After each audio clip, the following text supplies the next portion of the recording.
Now let us see the problem number 9, given at the page 192. It is, if z is equal to 2 minus 2i, find the rotation of z by theta radians in the counterclockwise direction about the origin, when theta equal to pi by 3 and theta is equal to pi by 3 and theta is equal to 3 pi by 2.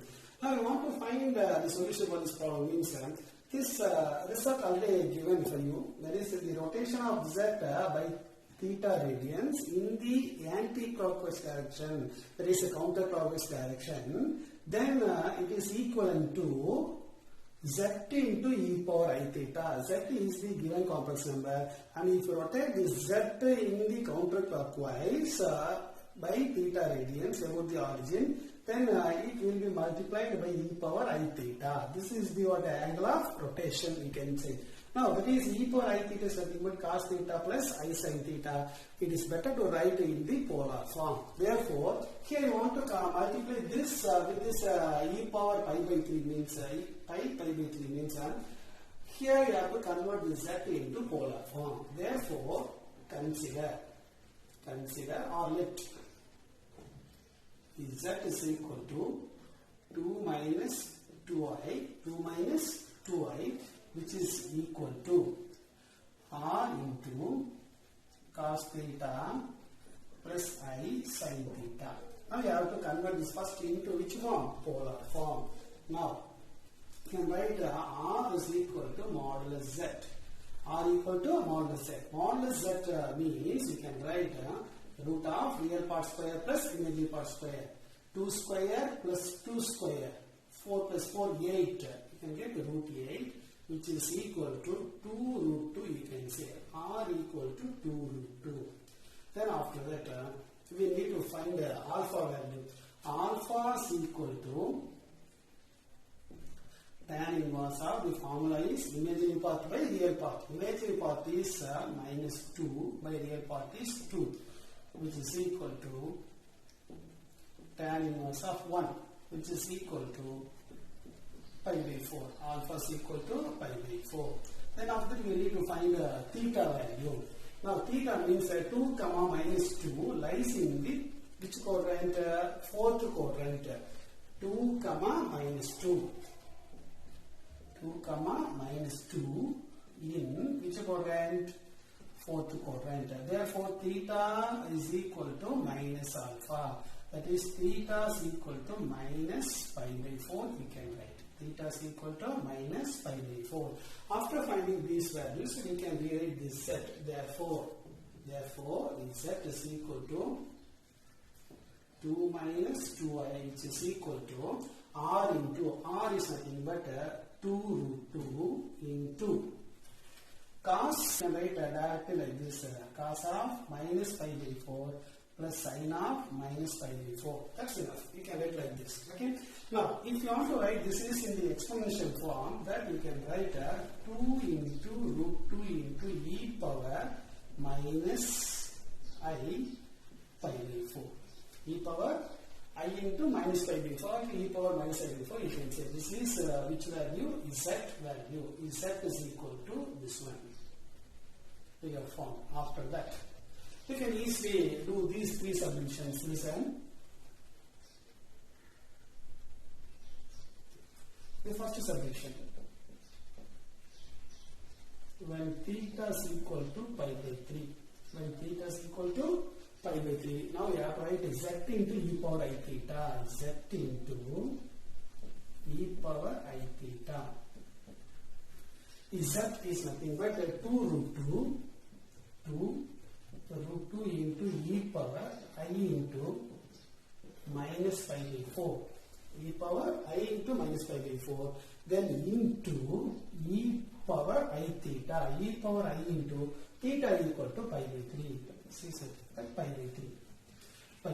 Which is equal to 2 root 2 into, while multiplying, we used to add their powers. Therefore, you can write e power I into pi by 3 minus pi by 4. Pi by 3 minus pi by 4, which is equal to 2 root 2 into, see this is 60. This is 45.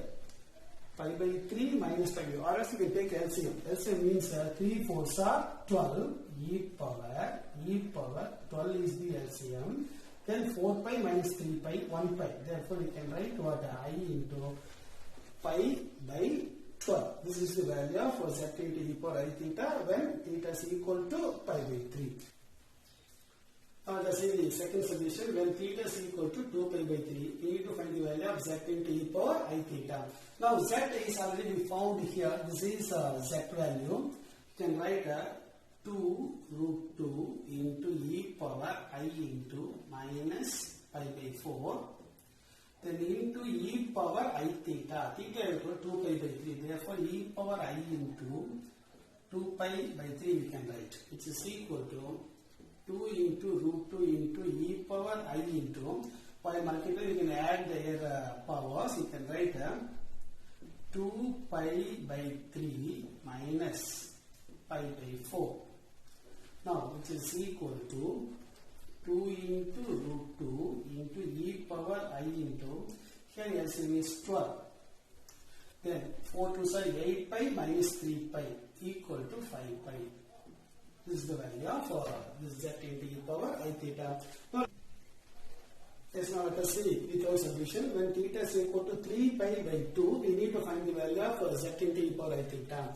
Therefore, z into e power I theta is equal to, z already found as 2 into root 2 into e power I into minus pi by 4 into e power I theta is 3 pi by 2. E power I 3 pi by 2 you can write, which is equal to 2 root 2 into e power I into 3 pi by 2 minus pi by 4 we can write. Now it's equal to 2 root 2 into e power I into, LCM for this one is 4. 4 means I write 2 times. 2 3s are 6 pi minus 5. Minus pi you can get 5 pi by 4. Now this is the result for this third solution. Okay. Now let us see an example sum. Now let us see the problem number 10 given at the page number 92 of the exercise 2.8. Now the problem is prove that the values of 4th root of minus 1 are plus or minus 1 by root 2 into 1 plus or minus I. Now we need to find the 4th root of minus 1. Therefore, you can write a 4th root of minus 1, which can be written as a minus 1 power 1 by 4. Now, this minus 1 can be converted into the polar form. Therefore, this can be written as cos pi plus I sin pi. You can write cos pi plus I sin pi whole power 1 by 4. Now, this is its polar form. Now, after that, you have to add 2k pi with this argument pi. Therefore, now I can abbreviate this as in this form. That is cis 2k pi plus pi. I am adding 2k pi with this argument. Now power 1 by 4. Then after that you can apply De Moivre's theorem. You can write cis 2k pi plus pi by 4. Now these are the 4th root of minus 1. Here I have to put the k value equal to 0, 1, 2, 3. Therefore, here you can write a k is equal to 0, 1, 2, 3 because 4th root means you can write till 3. Therefore, you can write here k value and here 4th root z value. That is z values are equal to cis 2k pi plus pi by 4. Now we can find these values. First, whenever k equal to 0, if you put k equal to 0, this you can get cis pi k value 0 means this frequency you can get pi by 4. Cis pi by 4. Cis pi by 4 means this pi by 4 lies in the first quadrant. Therefore, cos and sin both are positive. Now, which can be written as cos pi by 4 is nothing but 1 by root 2. 1 by root 2. Then plus I sin pi by 4 is also 1 by root 2. We can write. Okay, then after that, whenever this k equal to 1 means we can write cis. 1 means this, if you put 1 k, that is 2 pi plus pi 3 pi by 4. 3 pi by 4. This pi by 4 45 degree. 3 into 45 is equal to 135 lies in the second quadrant. 135 degree lies in the second quadrant. Therefore, you can say cos of 135 degree can be written as cos of 180 minus 45 degree. Cos of 180 minus 45 equal to minus cos 45. Therefore, you will be getting minus 1 by root 2. Then, here in the second quadrant, the sign is positive. Therefore, you can get a plus I 1 by root 2 you can get. Okay, then after that, when k equal to 2, you can write cis. K equal to this 2 2s are 4. 4 plus 4 pi plus pi equal to 5 pi by 4. 5 pi by 4. See, 5 pi by 4 means pi by 4 equal to 45. 5 into 45 equal to 225. 225 lies in the third quadrant. In the third quadrant, both cos and sin are negative. And also this 225 can be written as 180 plus 45. Therefore, cos of 180 plus 45 equal to minus cos 45. You can get minus 1 by root 2. Minus 1 by root 2. Then the sign also negative. Therefore, that also you can get minus I into 1 by root 2 you can get. Similarly, when k equal to 3, you can get a cis. K equal to 3 means 2 3s are 6 pi plus 5, 7 pi by 4. 7 pi by 4, which is nothing but 315 degree. 315 degree lies in the fourth quadrant. In the fourth quadrant, sign is positive. Sorry, cos is positive and sin is negative. Therefore, you can get here also cos of 315 degree is equal to cos of 360 minus 45 equal to cos 45. There you will be getting 1 by root 2. Then sin is negative, therefore I into 1 by root 2 you can write. Now the same thing can be written as 1 by root 2 into 1 plus I. Here you can take minus 1 by root 2 equal to minus 1 by root 2 you are taking outside, then you are getting 1 minus I you can get. Then here also you can take minus 1 by root 2 because first term is negative. Therefore, both are minus means you can get 1 plus I you can get. Here if you take 1 by root 2 commonly outside, then you will be getting 1 minus I. Now totally we have 4 values. All these 4 values can be combined to show this result. Therefore the values of 4th root of minus 1 are, listen here. Here first you can consider this positive quantity 1 by root 2, 1 by root 2. Therefore you can write 1 by root 2 into, within bracket what you have, 1 plus I, here what 1 minus I. Therefore you can write what 1 plus or minus I you can consider. If you consider 1 by root 2, 1 by 2 positive quantity, within bracket you get 1 plus I and 1 minus. Therefore you get 1 plus or minus I. Likewise, you consider these two things. These are minus 1 by root 2. Minus 1 by root 2 you are taking commonly outside. There also you are getting 1 plus or minus I. Therefore here you can write plus or minus 1 by root 2. If you take minus 1 by root 2, taking you are getting 1 plus I and 1 minus I. Same thing. Therefore, these are the required values. Okay. Let us see example 36. See, suppose Z1, Z2 and Z3 are the three vertices of an equilateral triangle. Inscribed in the circle, modulus Z is equal to 2. That means the radius of the circle is 2 units. If Z1 equal to 1 plus I root 3, then find the other two vertices Z2 and Z3. Okay, now here, given it is an equilateral triangle, given Z1, Z2 and Z3 form an equilateral triangle.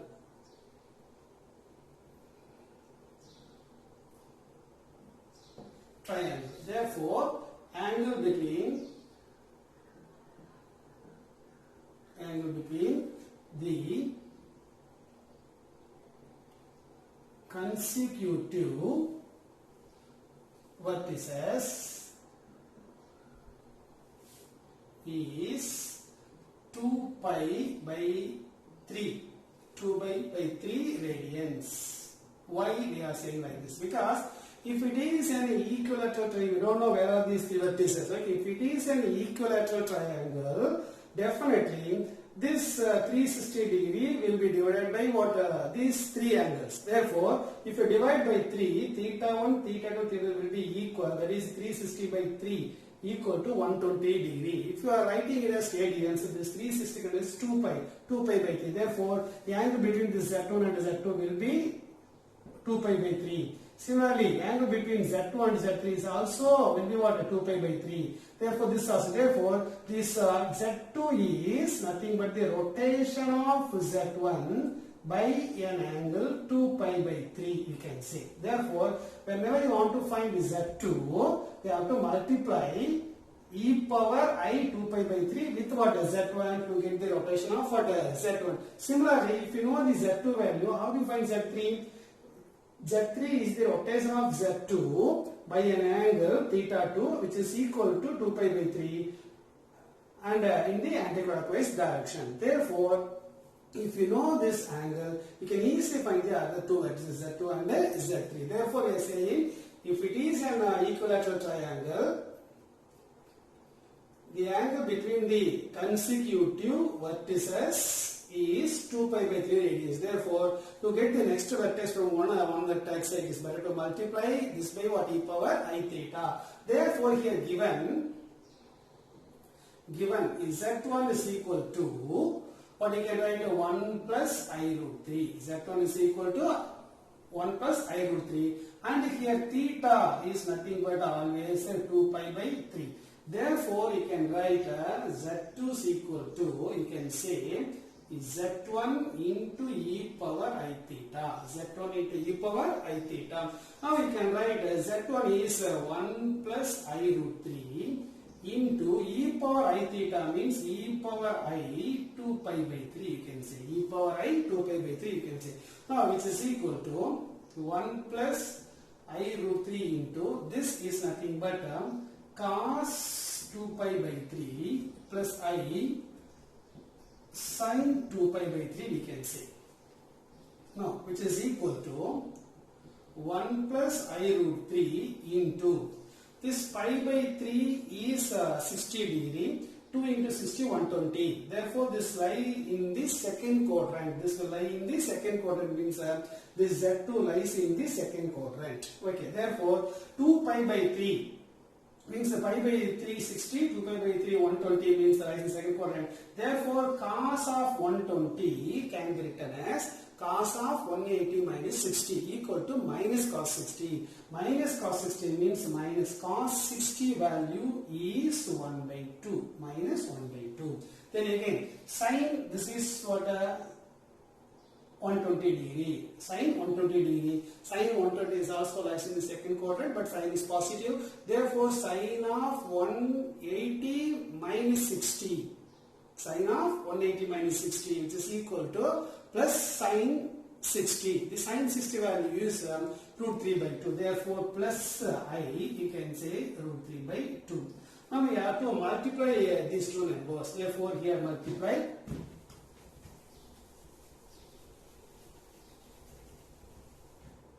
Now ordinary multiplication. Therefore, Z2 is equal to, multiply this to 1 into minus 1 by 2. This is minus 1 by 2.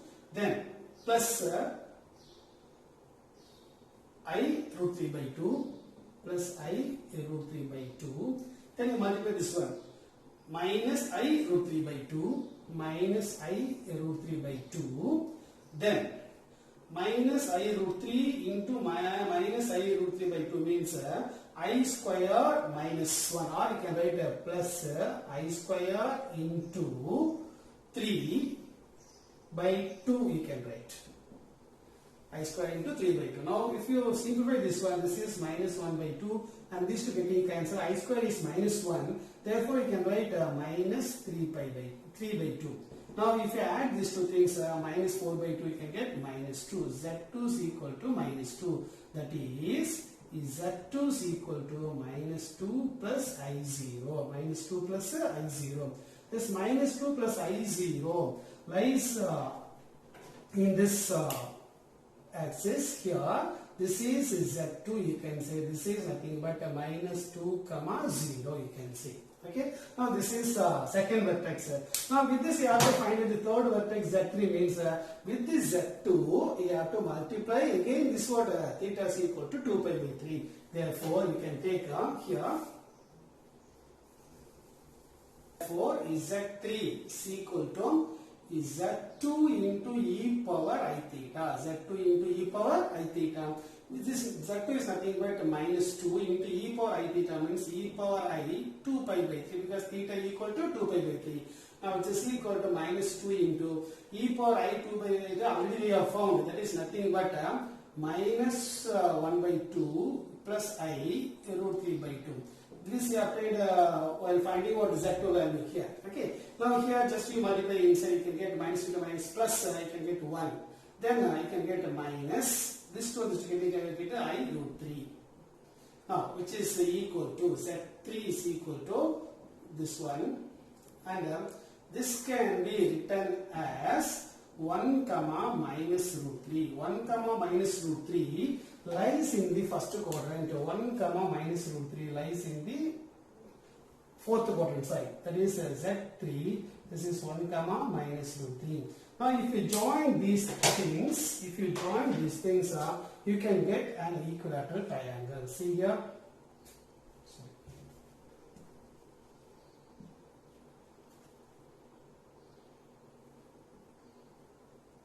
You can get an equilateral triangle. Therefore, the values of Z2 and Z3 are minus 2 and 1 minus I root 3. That's all. Only these things. Therefore, we can say the values of Z2 and Z3 are, you can write Z2 is equal to minus 2 and Z3 is equal to 1 minus I root 3. Okay.